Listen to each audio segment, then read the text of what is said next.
Hello, in this video I want to show you how to change display brightness on HP laptop using a keyboard.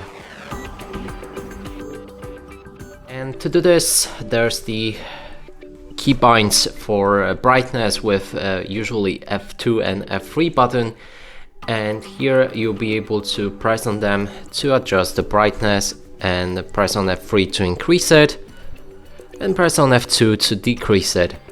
Now, if this doesn't work for you, you might need to also hold a different button, which is Fn, and it's located right here. So hold this button and click on F2 to decrease the brightness and F3 to increase the brightness.